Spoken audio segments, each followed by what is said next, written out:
What's up, ninth graders? It's Mr. Abernethy from my front lawn. I'm looking at the lawn I have to mow here on Memorial Day weekend, soon to be Memorial Day weekend. Moving on to the next poem in our packet is My Papa's Waltz. Very few times in your life you know exactly where you were and what you were doing at a specific time.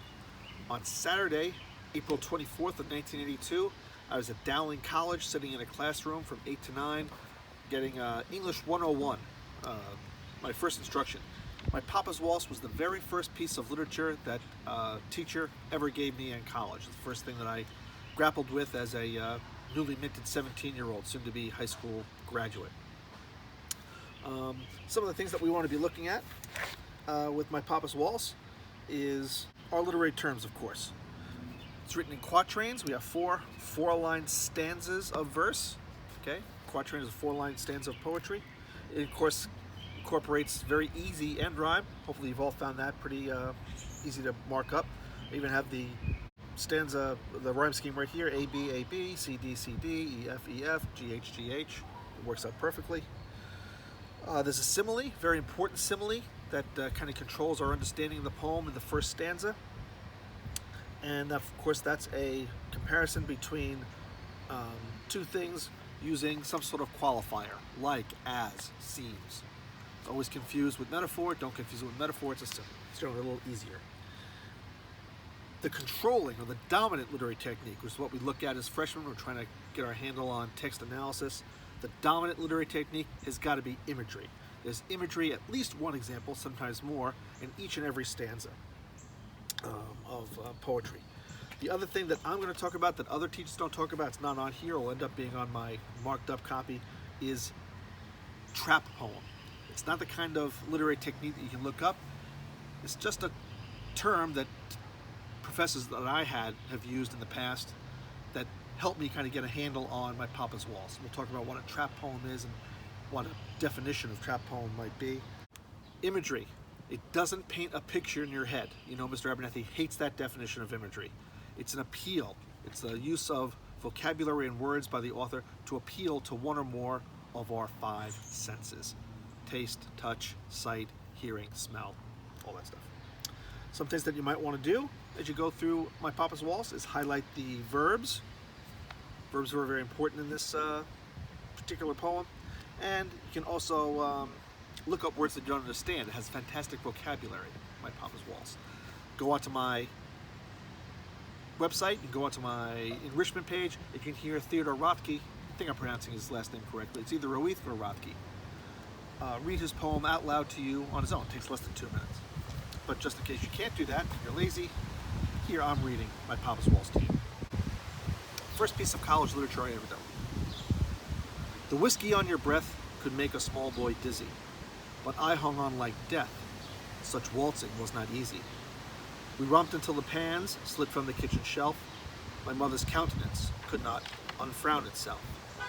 The hand that held my wrist was battered on one knuckle. At every step you missed, my right ear scraped a buckle. You beat time on my head with a palm kicked hard by dirt, then waltzed me off to bed, still clinging to your shirt. I'm going to zip down here on the notes for a little bit, and then next time you hear me, I'll have my document camera set up and we'll look at the poem and mark it up and annotate it.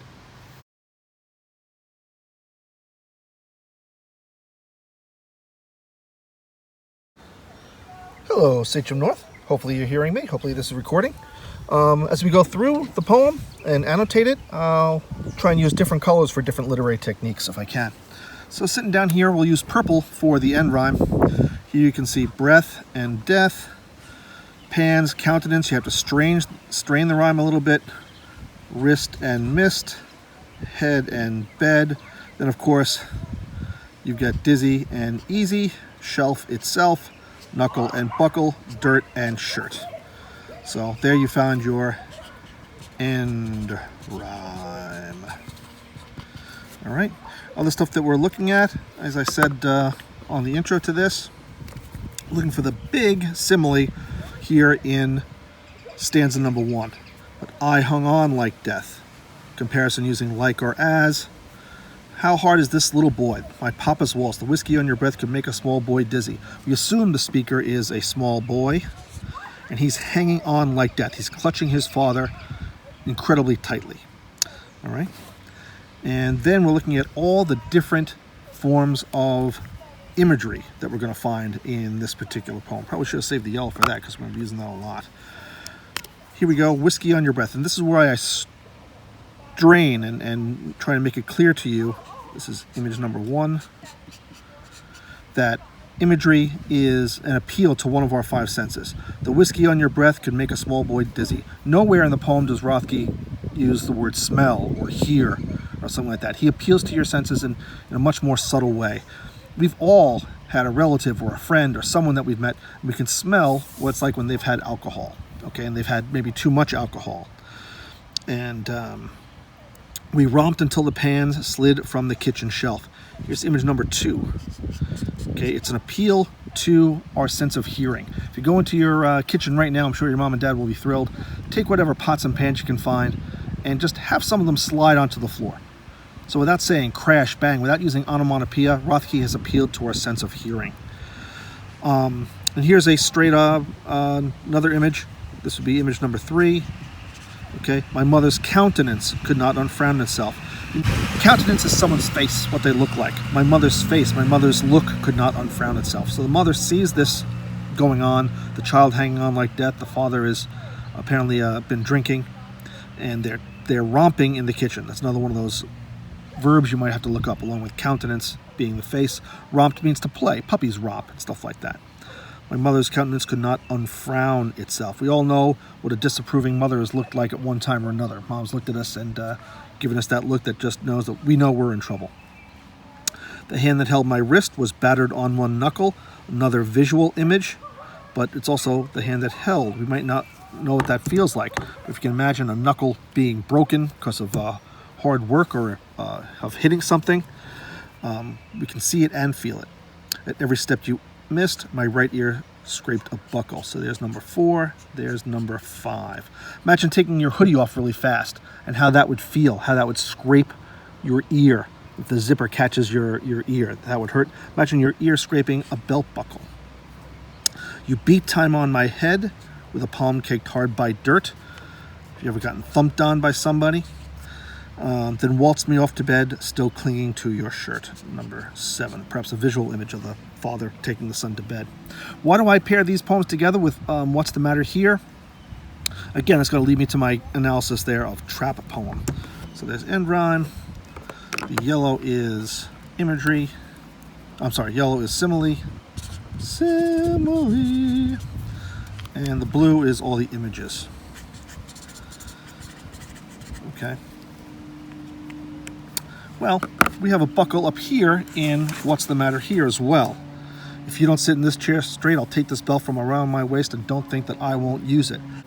April 24th, Saturday, somewhere between 8 and 9 o'clock, I'm talking to my first ever college professor, and me and the group I'm with, we interpret this poem as dealing with child abuse. Okay.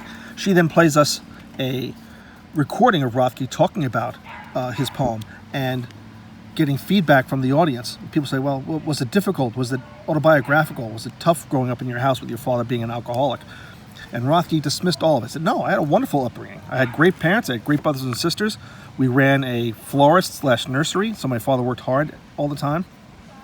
Sometimes he'd take the other men that worked for the family out after a payday Friday, and he'd come home and he'd want to see one of his kids. He had a number of kids, a big family, 7 or 9 children, I forget how many.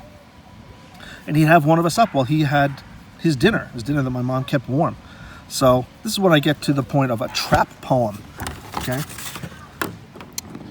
Trap poem is verse that is intentionally written in such a way that it may lead the reader to a faulty analysis or misinterpretation. I'll even move this way for you so you hopefully get more of it on there. Okay, trap poem. And it's the kind of literary technique or literary definition that you're only going to get from Mr. Abernathy. I don't think too many other people teach trap analysis and stuff like that.